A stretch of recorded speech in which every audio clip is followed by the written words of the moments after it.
nos productions industrielles et scientifiques, on produit des excès qui dépassent notre imaginaire. D'ailleurs, la science-fiction l'enregistre très bien.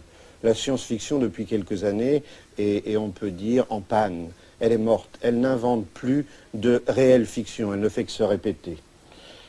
Et là, je voudrais donner un exemple de ces accidents inouïs dans le domaine de la guerre, mais on pourrait le trouver dans le domaine de la pollution. Si l'on prend le Japon, on s'aperçoit qu'une bombe égale une ville détruite, à Hiroshima, à Nagasaki. C'est inouï, mais je peux dire, nous avons pu l'imaginer.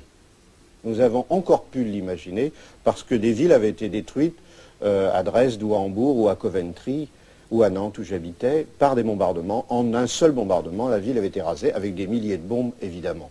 Là, une seule bombe détruisait une seule ville. Or, aujourd'hui, quand on regarde un objet technique aussi étrange et aussi accidentel que le sous-marin nucléaire Lance-Engin, on s'aperçoit que les derniers sous-marins nucléaires représentent une guerre mondiale à eux tout seuls. Les 12 ou les 16 fusées à tête multiple qu'ils emportent représente la capacité de destruction accidentelle d'une guerre mondiale. Un objet de 100 mètres de long, c'est à peu près la taille d'un sous-marin nucléaire, égale une guerre mondiale. Et ça, nous ne pouvons pas l'imaginer. Nous ne pouvons pas nous figurer, nous représenter qu'un objet de 100 mètres contienne la puissance de feu d'une seule guerre mondiale.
テクノロジーの進歩は事故を時間的にも増幅しました。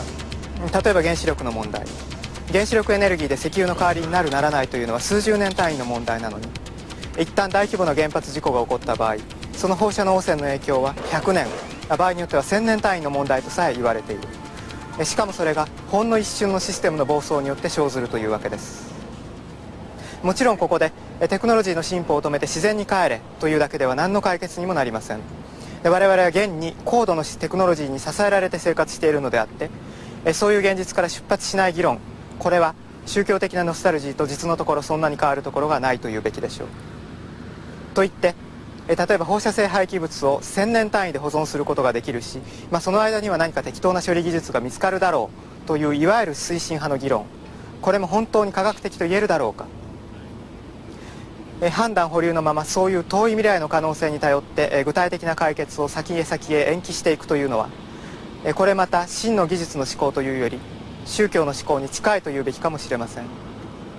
技術というのは常に具体的な時間枠を前提とした上で問題を解決すること、もしうまくいかなければその場で直ちに修正することであるはずだからです。こうしてみると人間はテクノロジーの進歩の果てに宗教的な思考、いわば巨大システムをめぐるテクノプリミティビズムに巻き込まれつつあるのでしょうか。真に現代にふさわしい技術の思考を我々は一体どこで見出すことができるのでしょうか。